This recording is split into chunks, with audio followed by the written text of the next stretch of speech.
Sort of happy Saturday, everybody.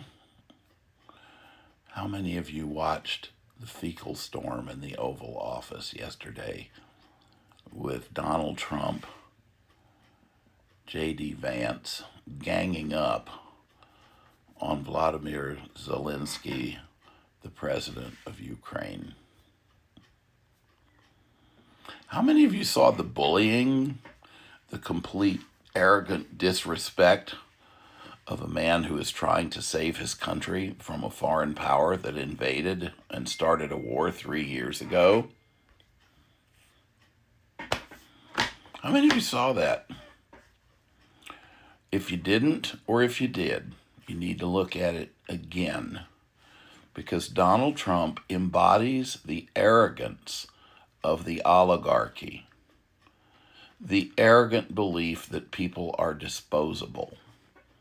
These are the same people who own the companies that you work for, that treat you like a number because that's all you are, is a line on an accounting sheet somewhere. It's the same thing. These are the same people that believe most of humanity is disposable.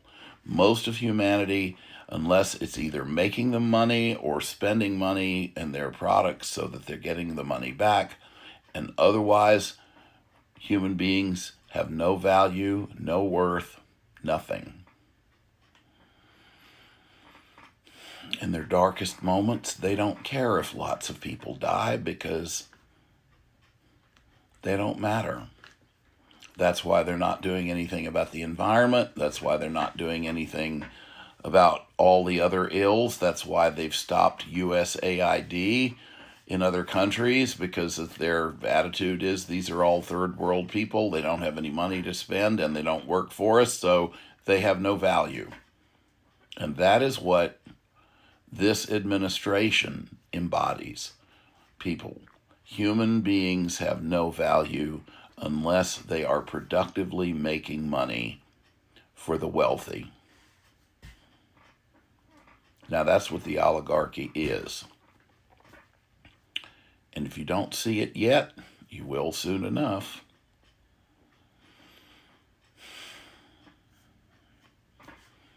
Economic justice is the new civil rights. Yes, there's still racial civil rights. Yes, there's still queer civil rights. These are all issues as well, but back out for a second and realize the reason they don't care about our rights is because we're expendable too.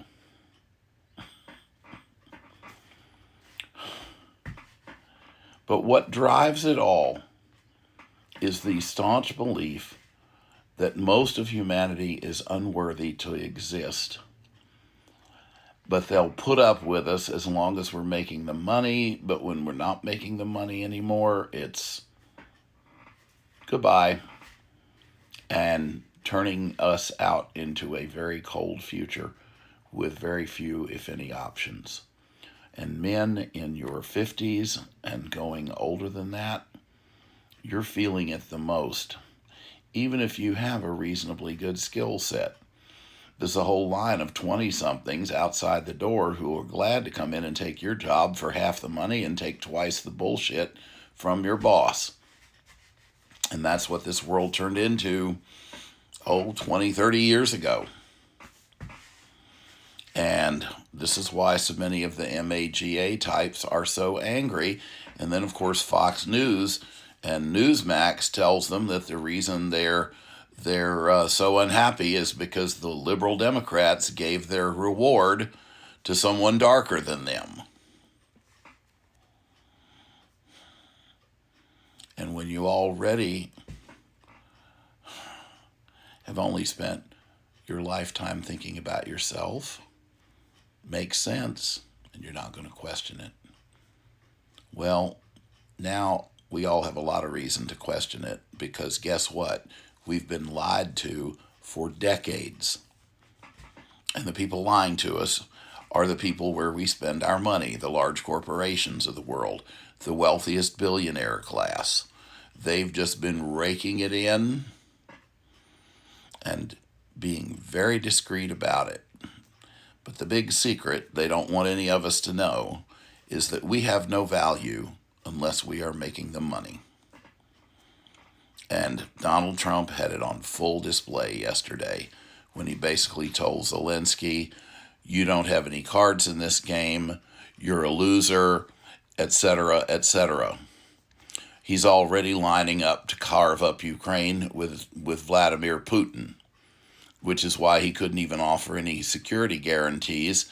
If Zelensky signed over half the mineral wealth of Ukraine, Trump wouldn't even say, if you do that, we'll keep the Russians out. No, he won't say it because he and Putin are both in the oligarch community and they don't really care who carves up Ukraine as long as they get a piece of the action. And that's who's running our country right now. Hope that helps put it all in perspective, and have a wonderful weekend.